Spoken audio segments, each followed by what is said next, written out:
কম বয়সে বিয়ে করার কিছু উপকারিতা। ১. পাপ থেকে বাঁচা।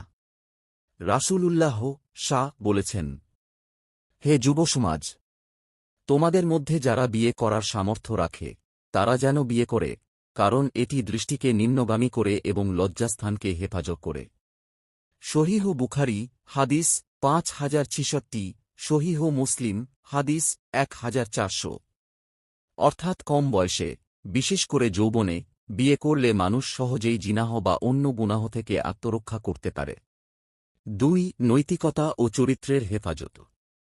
বিয়ে একজন মুসলিমকে উত্তেজনা, কুপ্রবৃত্তি ও শয়তানের প্ররোচনা থেকে রক্ষা করে।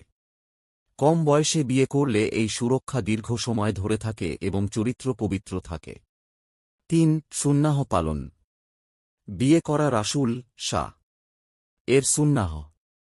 যত তাড়াতাড়ি কেউ এই সুন্নাহ পালনে সক্ষম হয়, তত উত্তম। রাসূল বলেন, বিয়ে করা আমার সুন্নাহ। যে ব্যক্তি আমার সুন্নাহ থেকে মুখ ফিরিয়ে নেয়, সে আমার দলভুক্ত নয়। সুনান ইবনে মাজাহ হাদিস ১৮৪৬। ৪. পরিবার গঠনের মাধ্যমে উম্মাহ বিস্তার। বিয়ে ইসলামে পরিবার গঠনের একটি পবিত্র উপায়। রাসূল বলেছেন, তোমরা এমন স্ত্রীকে বিয়ে করো যে অধিক সন্তান জন্ম দিতে পারে, কারণ আমি কিয়ামতের দিন তোমাদের সংখ্যা দেখে গর্ব করব। সুনান আবু দাউদ হাদিস ২০৫০। কম বয়সে বিয়ে করলে সন্তান প্রতিপালনের জন্য বেশি সময় পাওয়া যায় এবং উম্মাহ সম্প্রসারিত হয়। ৫. আধ্যাত্মিক প্রশান্তি ও মানসিক শান্তি। কোরআনে বলা হয়েছে, আর তাঁর নিদর্শনসমূহের মধ্যে রয়েছে এই যে, তিনি তোমাদের জন্য তোমাদের মধ্য থেকেই জীবন সঙ্গিনী সৃষ্টি করেছেন, যাতে তোমরা তাদের নিকট প্রশান্তি লাভ করো। সূরা আর-রুম ২১।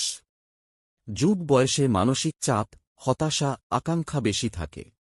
বিয়ের মাধ্যমে এ থেকে মুক্তি পেয়ে একজন মুসলিম মানসিক প্রশান্তি ও আধ্যাত্মিক স্থিরতা লাভ করে। ৬. ইবাদতে মনোযোগ বৃদ্ধি।